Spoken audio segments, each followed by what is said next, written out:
it's bold, but I'm kind of bold. You give me a 30-minute conversation with a business owner, and I will guarantee you I will change the way they look at their business.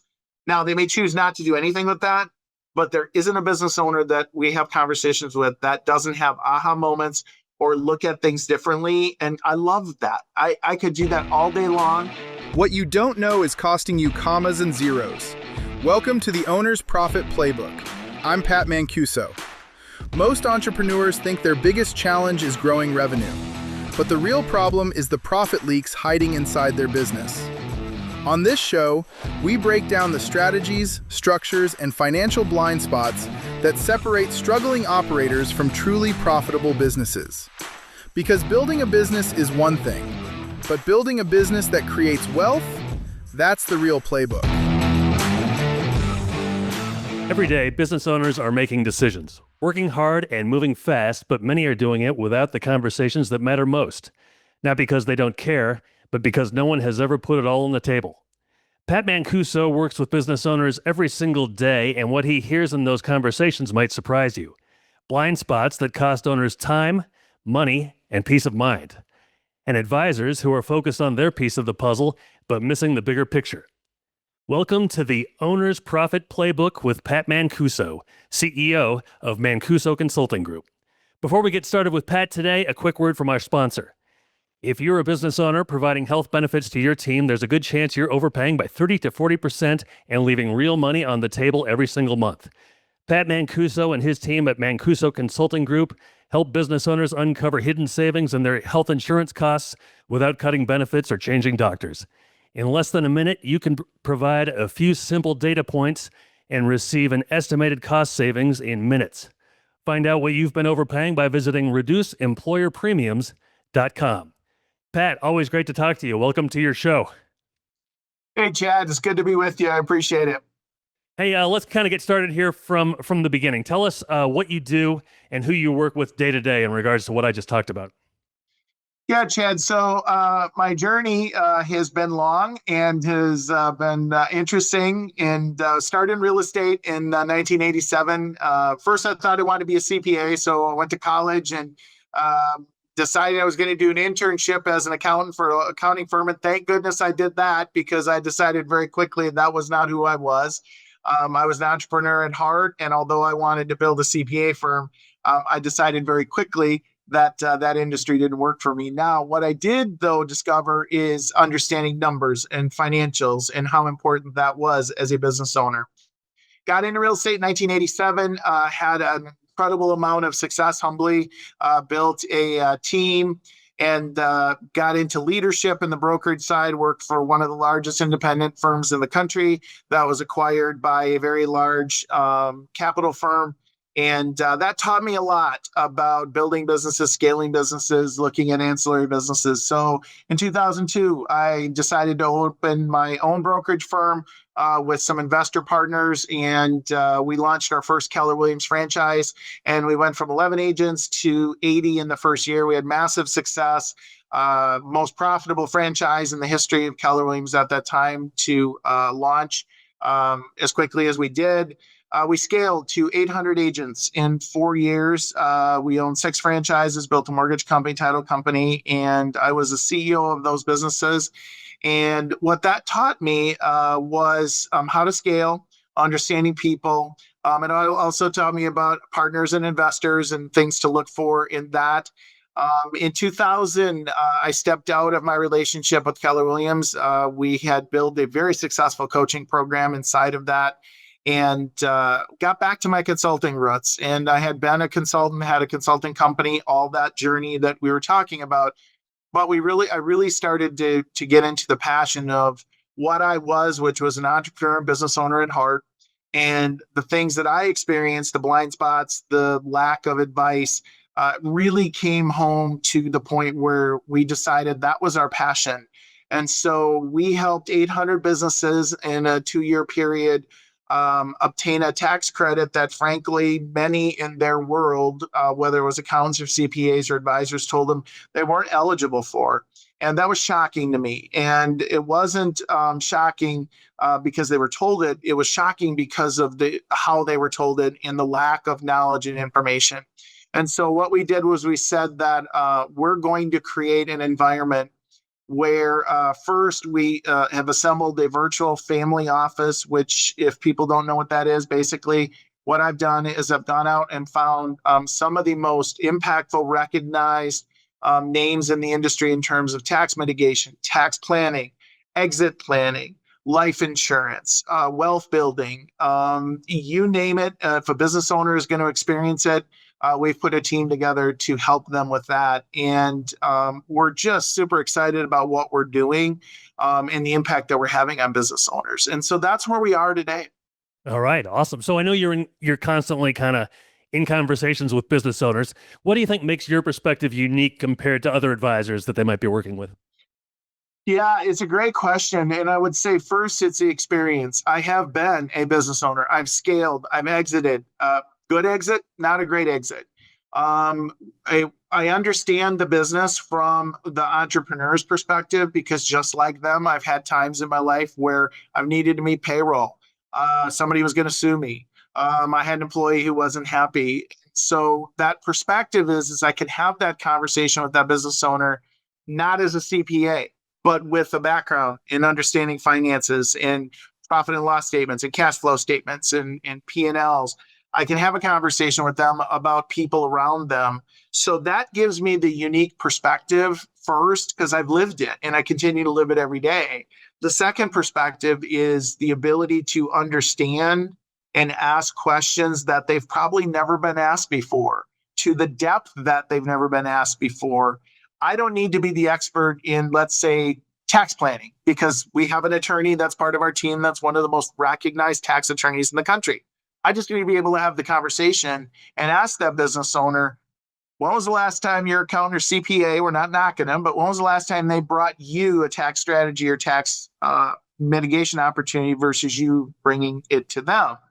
Well, I already know 99% of the time they're going to say never. That doesn't make their folks bad, except it's costing that business owner a lot of money. So I have that, I believe I have that ability based upon the journey of the last 30 years to have those conversations at a higher level than most advisors or people that they're talking to can have with them. In fact, I just got off a call, made an interview, in fact, with somebody in real estate, and we were talking about cost segregation. And he just asked me a question about, I have a friend who's exiting a business and they want to do this. And that conversation was only valuable to him because I understand cost segregation. We're doing that for our clients. And so I think it's those things as a combination. Sure. So let's kind of talk about the problem when clients meet with you, the problem that you're helping them solve. You say that there's conversations happening in your office that aren't happening anywhere else. What do you mean by that, and what's missing out there? So we start with the question: when was the last time your advisor, your CPA, your accountant brought you this? When was the last time your financial planner brought you this? And many times it's not a reactive response. It's a not a proactive response. It's a reactive response. So when I ask somebody, I say, so when was the last time your accountant or CPA brought you a tax mitigation strategy or tax planning? And they go, never. And I go, and then the next follow-up question would be is, do you feel like you overpay in taxes? Now, Chad, what do you think the average business owner says? I'm guessing probably yes. Of course, yes. Like 98% of them say yes. And then I'll say, well, how many years do you feel like you've been overpaying in taxes? And they'll go, well, for a long time. And then, well, how much it, and this conversation creates a gap. It creates an awareness in that, well, maybe I am overpaying taxes and maybe I should look at a different way to do things. And so what we're doing is we're helping business owners look at their businesses differently, think about their businesses differently, and really making decisions that are tied to what their long-term goal is, what their long-term strategy is.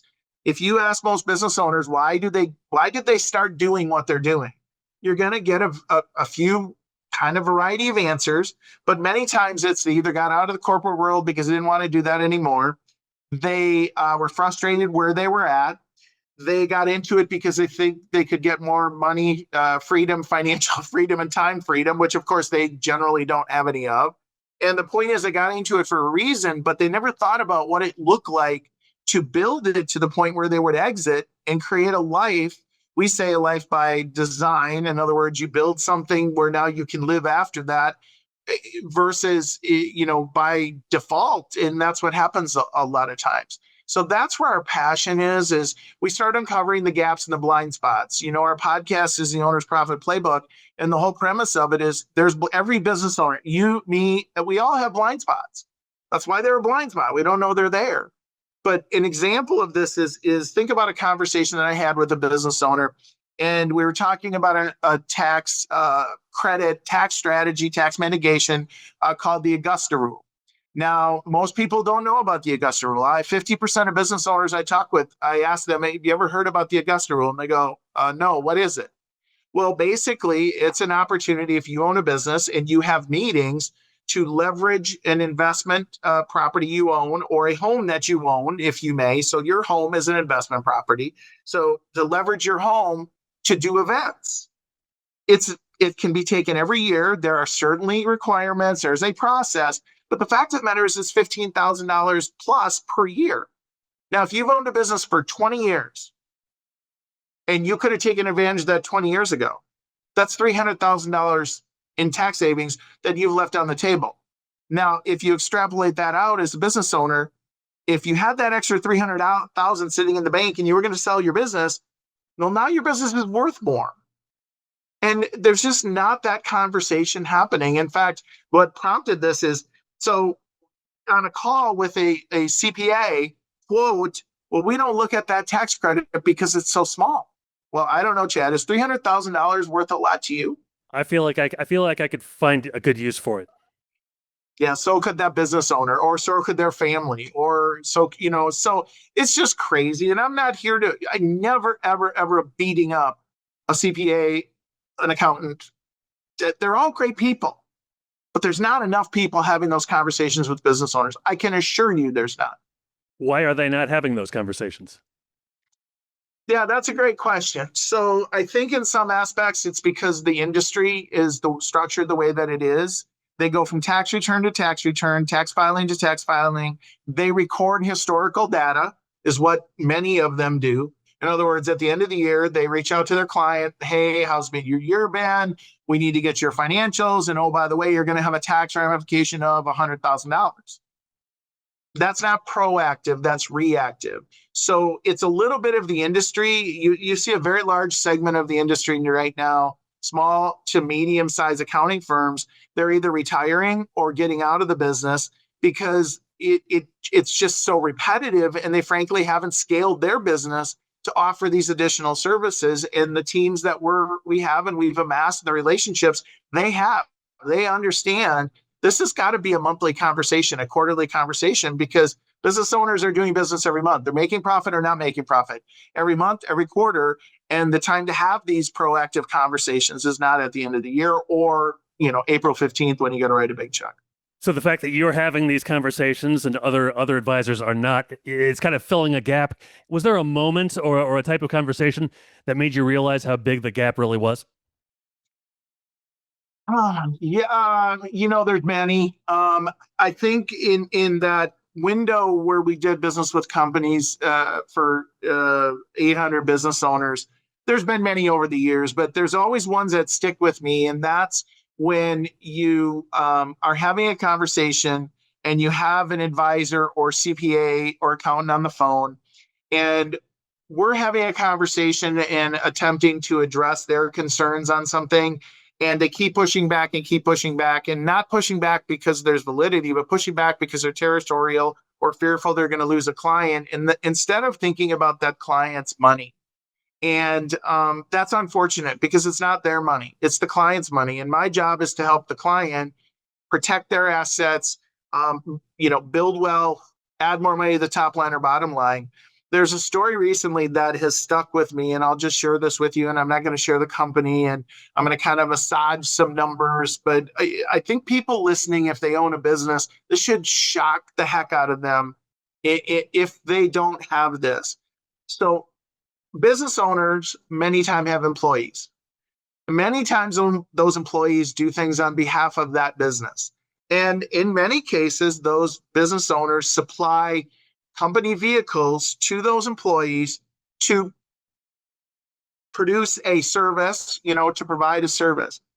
Well, there's a client of ours who we did work with a number of years ago who recently shared a story with me in that they had an individual who was driving one of their company vehicles. Great individual, great employee, and unfortunately got distracted on the road. Rear-ended a vehicle. And that vehicle, there were two individuals in the car. One, unfortunately, is disabled for the rest of their life, and the other one perished.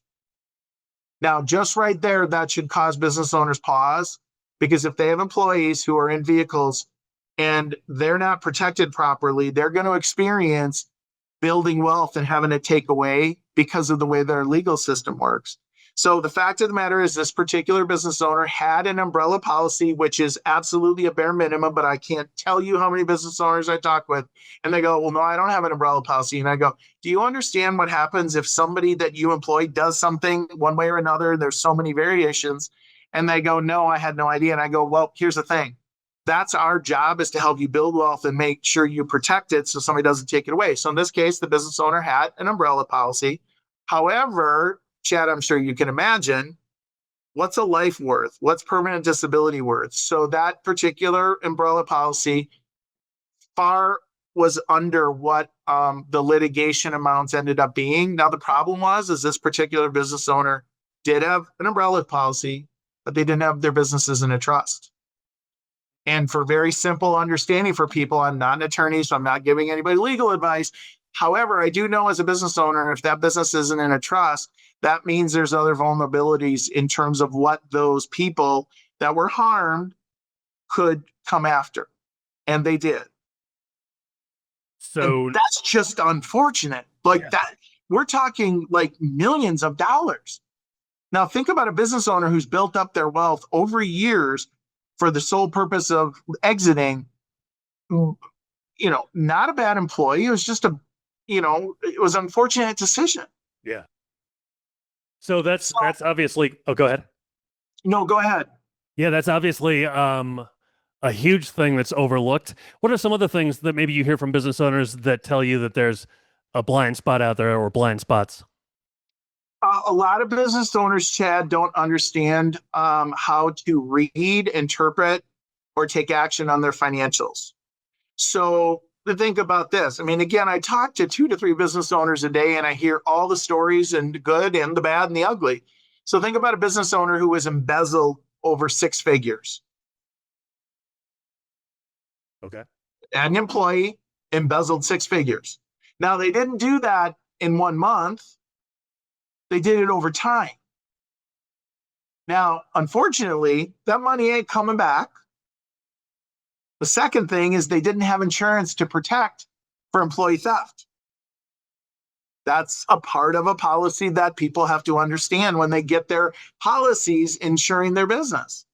Now, what's interesting is there's a byproduct of that is that individual embezzled for at least 2 other companies previous to this company.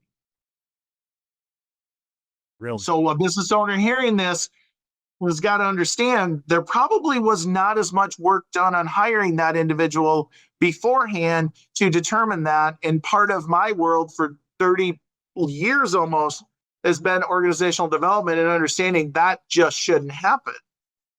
But again, these are the lessons that people learn the hard way because they don't have people having the conversations with them, going through a checklist of not just, you're overpaying in taxes. Now, I'm not saying the accountant or business, the CPA or advisor, I'm not saying that that's their job, but I do think there's more that they could do to that.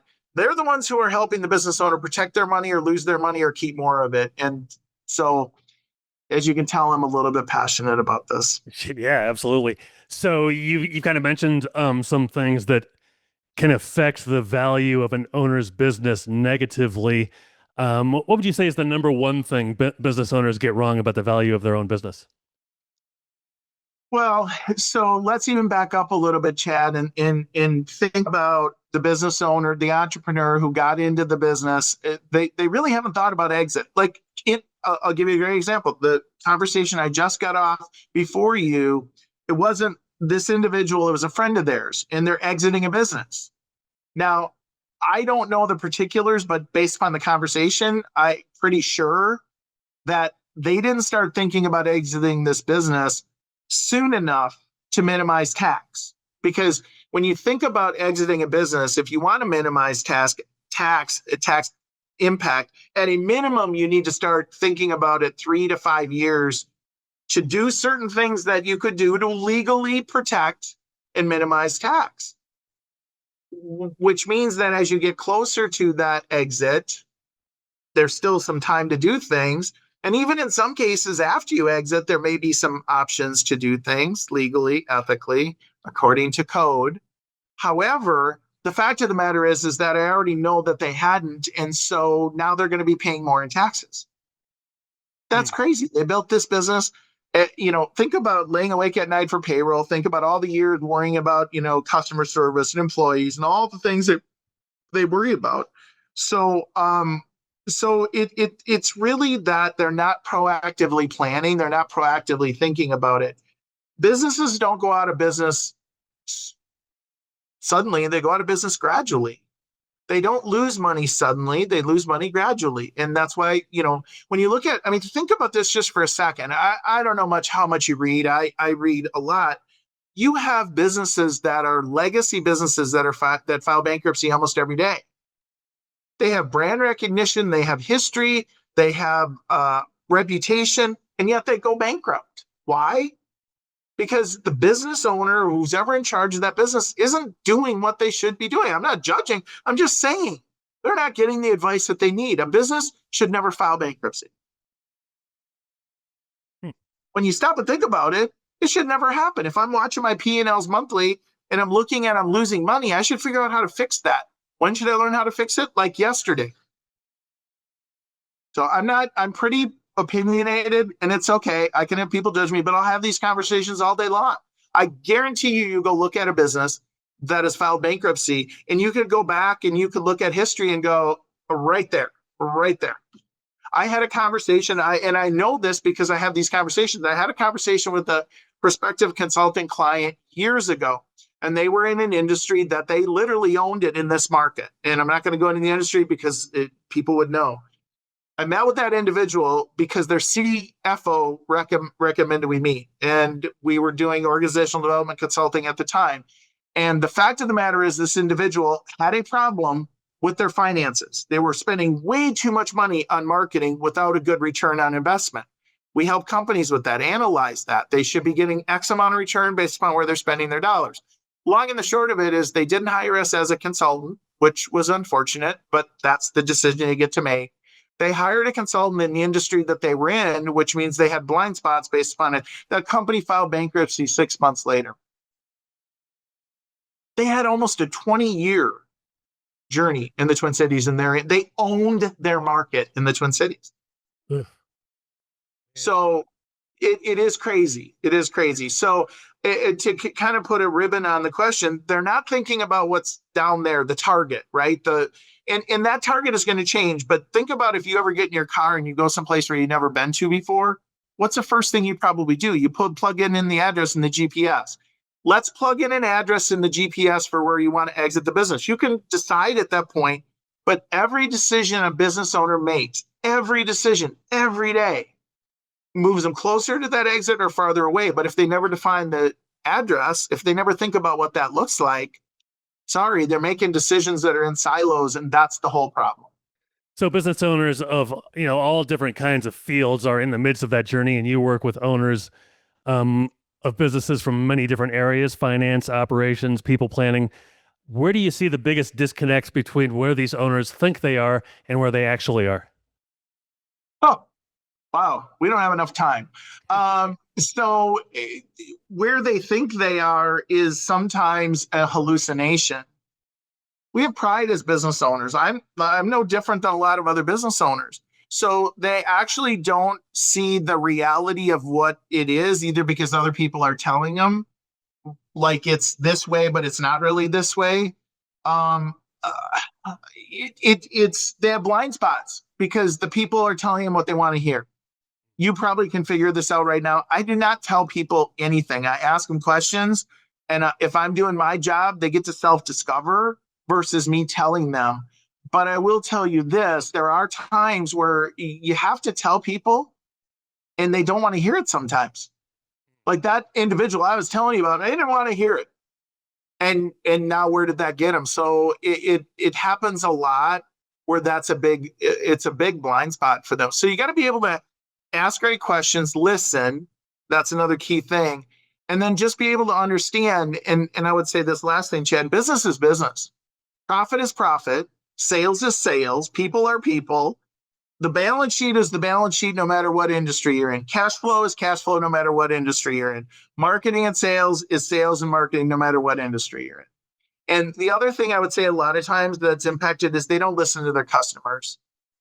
They like, think about this for a second. And I always try to take experiences, my own experiences, and I expect a high level of service for companies. But I don't know if you bought an appliance lately, but my wife will always tell me appliances are not built the way they used to be built. Like they don't last for as long as they used to last. Well, we have challenges with dryers, and we're having another one for a dryer that we bought 3 years ago. Now, when we bought that dryer 3 years ago, we bought it from a company that's local who spends a lot of money on marketing. They have a number of locations. They're not national, they're local. However, the service is less than I would like it to be. Okay. So our dryer is still working right now. However, it needs to be repaired. They're going to order parts so that the driver has the parts when they come out, and they haven't even seen the dryer yet. Now, I just want you to think about that. I'm a business owner and I go, okay, I'm going to order the parts. I don't have parts with me. I can't schedule a service appointment until the parts actually come in. Well, I have no idea how long that's going to be. Now, just think about this for a second. And again, I can see this train coming. What if they order parts, but when they actually come and look at the thing, they don't have all of the parts? Yeah, not great. There's so many things where you just have these conversations with business owners and you go, okay, let's look at it. You're underpriced in the market. People don't want to raise their prices in the market. Well, eventually you might go out of business because you're not making any money. So I hope that answers the question. Yeah, absolutely. So what does it look like then when an owner doesn't have anybody who's there to kind of pull all the pieces together? They're going to do what entrepreneurs do. Right now, today world, this is kind of scary, but they might go to online and go to AI and ask AI for answers. And I will tell you that may be the worst absolute thing that they do. Not because AI isn't great, but if you truly understand what AI is, you'll understand why that's the worst thing you can do to get any type of advice. We have this right now. We have people going to AI to get tax advice. True story. Somebody went to AI, got tax advice, filed their own returns, claimed about $1.5 million of tax credits. AI told them it was good. AI cited IRS regulations. None of that existed. Ooh. Ouch. So part of the problem is they don't actually have people around them that they can trust and understand, and that people who understand business. One of the shifts that we made, and it was a pretty big shift, is we're not into selling products. We're into offering outcomes. Because we offer an outcome, it comes with a guarantee. So somebody comes to our team and we're going to work with them on tax mitigation. They have a guarantee of that tax mitigation. If the tax mitigation doesn't come as we plan for it to come, they don't pay for it. So we're not going to put a tax mitigation plan in place for them, and the team's not going to do that, and the attorneys and all the folks that do this, we're not going to do that unless they can support it and they can stand behind it, because they have to guarantee it. So we all, as human beings, have blind spots. And business owners have their own kind of blind spots. Just as business owners, is there a blind spot that surprises them the most when you bring it up? Probably the one that's the biggest one is they do, well, there's actually a couple. So thank you for asking. First is the profit leaks. They don't actually understand the expenses as it relates to their profit. In other words, if somebody's got a 10% margin, right? If that's their margin after when all they're said and done, on $1 million, it's $100,000. It's 10%. But at $100,000, it's not really 10 because now they got taxes, right? So now they're not actually at 10% or $100,000. They might be at $70,000 or $65,000, depending upon whatever their tax bracket is. So there's not a clear understanding of the numbers and the impact of the numbers. The second biggest blind spot they have is, and I hear this, and I've heard this for 25 years in my consulting world, and doing over 40,000 conversations with business owners and entrepreneurs. I don't have the time. I don't have the time.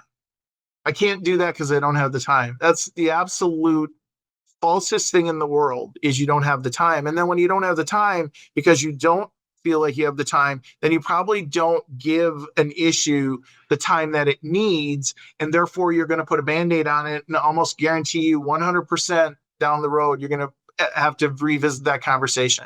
It's like the business owner who knows they have a bad employee and goes, well, I don't have the time to find a new one, so they're better than nothing. Well, actually, they're not, because they're costing you thousands of dollars. You don't even see it in the conversations they're having with the people who you call your customers, who will no longer be your customers. So when you're talking to a business owner about these types of things, for a business owner, these things can maybe be personal conversations for them. How do they typically respond when you surface something that they haven't been looking at? Most times it's an uncomfortableness. You have to get somebody uncomfortable in order for them to get comfortable making change. So it's all about, okay, you can't tell them. You have to ask them questions. Now, I can look at their P&Ls and I can tell them that they're financially not stable. I can look at their balance sheet and tell them they are one mishap away. I can tell them all that. But I have to be able to, have a good enough relationship with them at some point. And over time, in the consulting work we do, in the conversation, sometimes we do have to tell people, I have to say, Bob, let me just stop, and I'm going to ask you for permission to be brutally honest with you and tell you something, because normally I ask you questions. So first you have to have that comfort level, but it's mostly in asking them questions to get them to reflect, understanding where they're at. It's not a bad place where they're at, but understanding where they're at, where they want to get to, and then helping them understand what it's going to take to get there. And sometimes you're talking to, the founder. They put their blood, sweat, and tears into the company. You're talking to the person who built it. Does that change the conversation at all? Absolutely. Yeah. And that's mostly who we deal with, is the business owner. That brings up a whole nother conversation. In some of the work that we do, they will, as parts of the process, they'll leverage something to somebody on their team.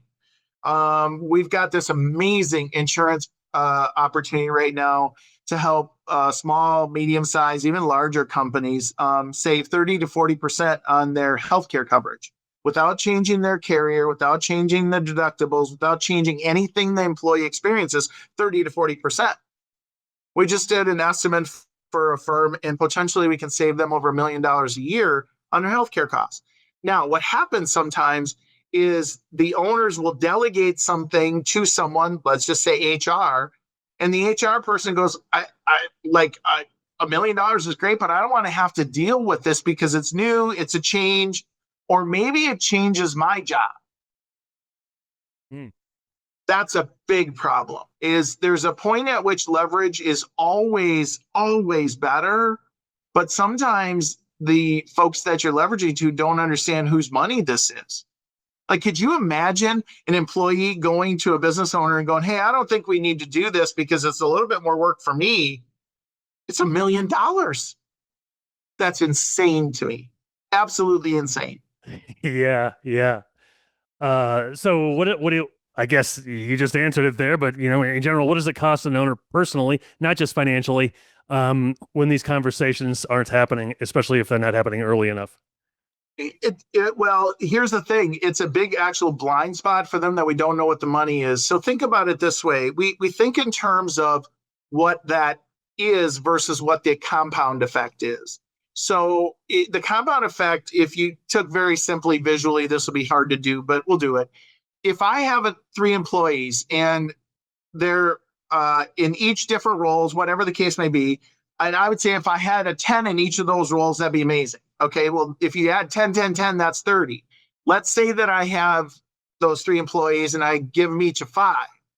Well, 5 is better than not having employees at all, but 5 is 15. So if you divide 15 into 30, that means my sales team in this case is operating at 50%.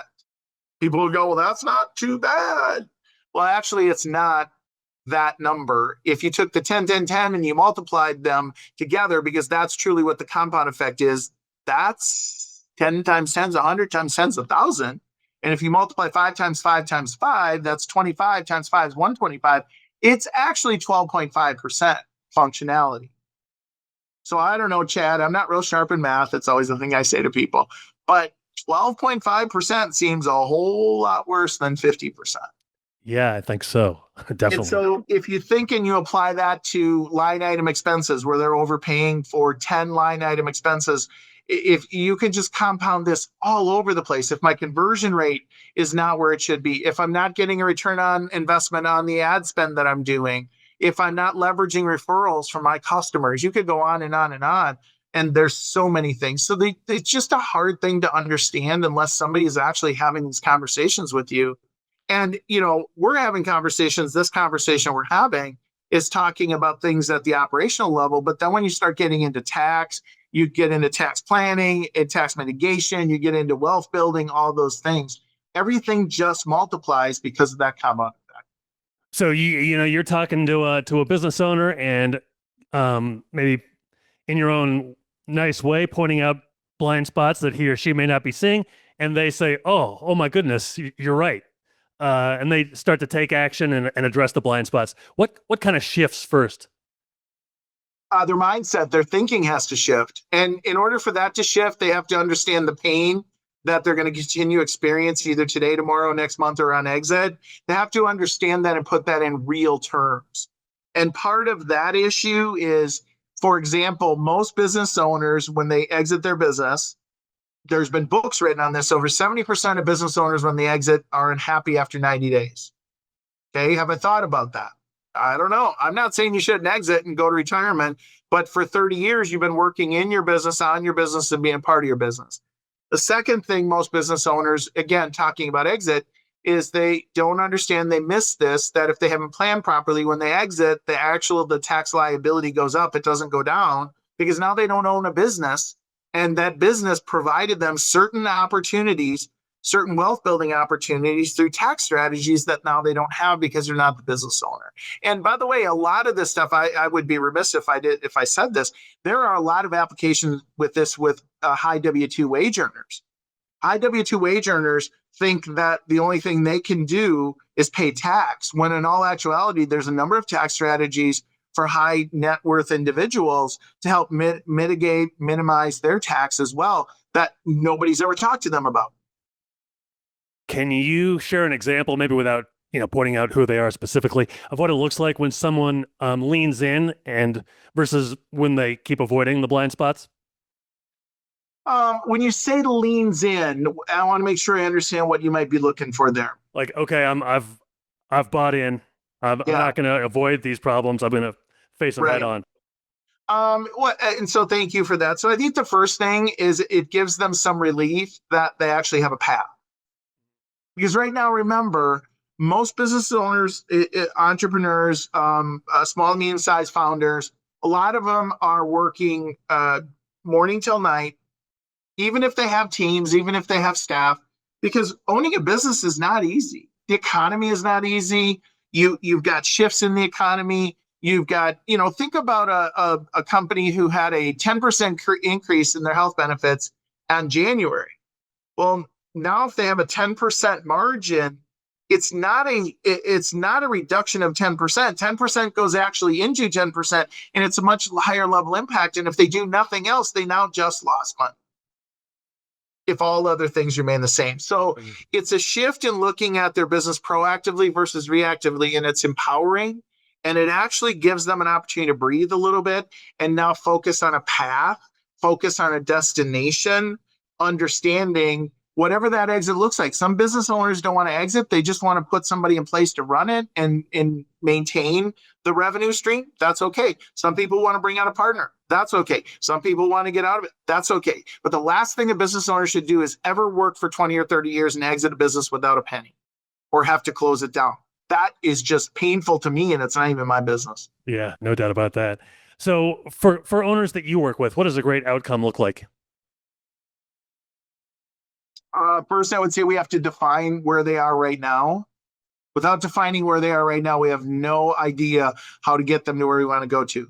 So the first thing is we're going to clearly define where they are as it compares to where they think they are or what their goals are.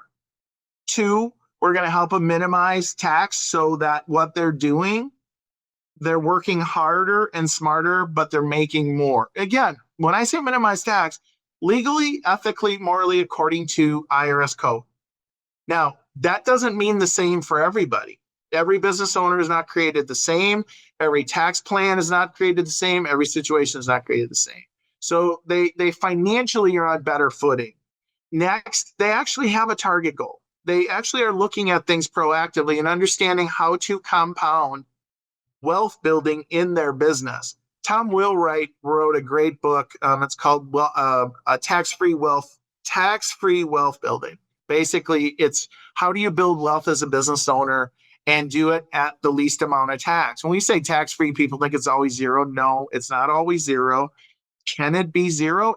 There are circumstances, it depends. I mean, you hear these companies who pay very minimal tax based upon the billions or trillions they create in revenue. They think, people always kind of badmouth that. They put that down, and yet they wouldn't have created any of that without the people. I love this, and we're just recording this shortly after SpaceX went public. It created 4,000 millionaires. Wow. 4,000 millionaires. And there was a story I just recently saw about an individual who was a welder making $37 or $38 an hour in the journey of SpaceX. And these were millionaires who, some of them don't even work for the company anymore, but they helped build it.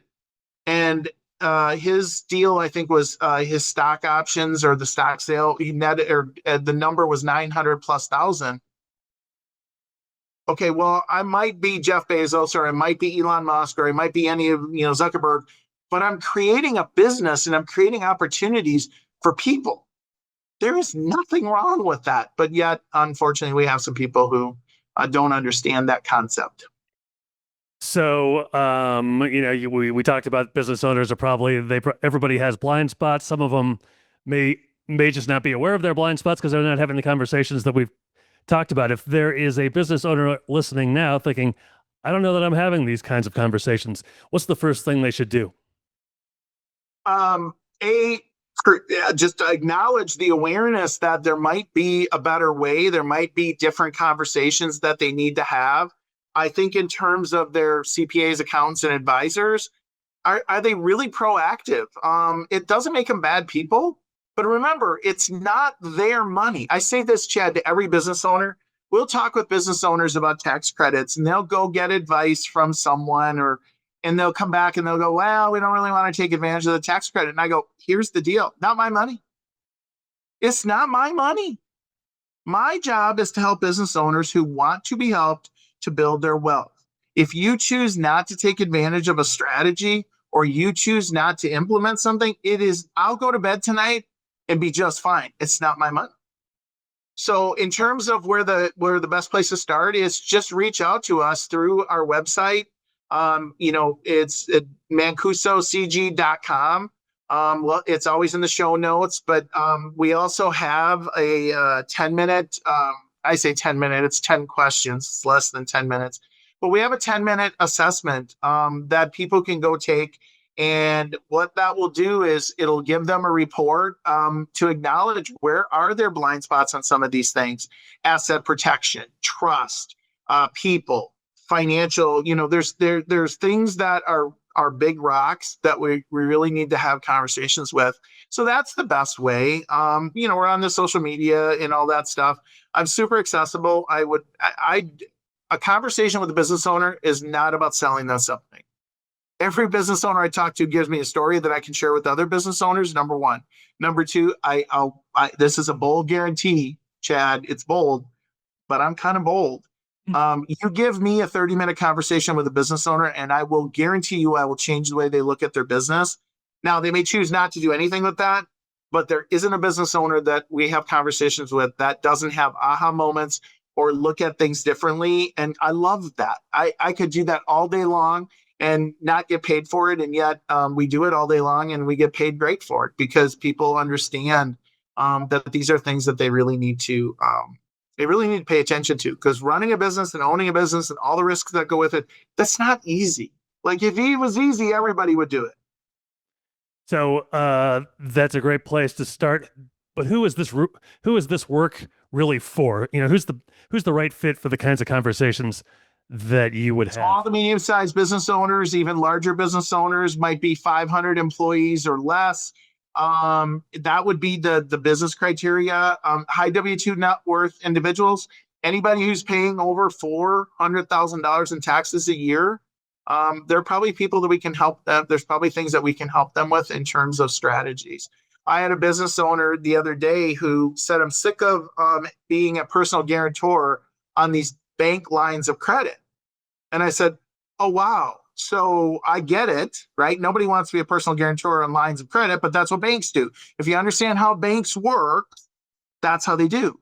Most people don't understand there's a form of life insurance that you can become your own bank. You can borrow against your life insurance policy. So we're in the process right now of getting our firm insurance, life insurance license.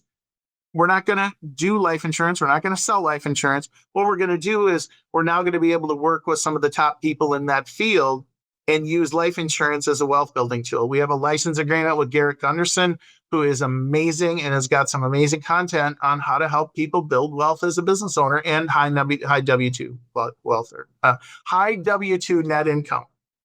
Very nice. So where can people find you and learn more? www.mancusocg.com is the best place. That's always the best place to reach out to us, or pat@mancusocg.com. Okay, awesome. Hey, Pat, great stuff. Always great to talk to you. Thanks so much for having me today.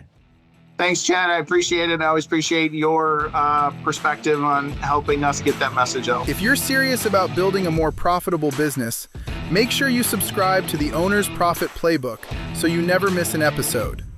And if you know another business owner who could benefit from this conversation, share it with them. To learn more about how we help business owners uncover hidden opportunities and strengthen their financial strategy, visit mancusocg.com. And remember, what you don't know is costing you commas and zeros.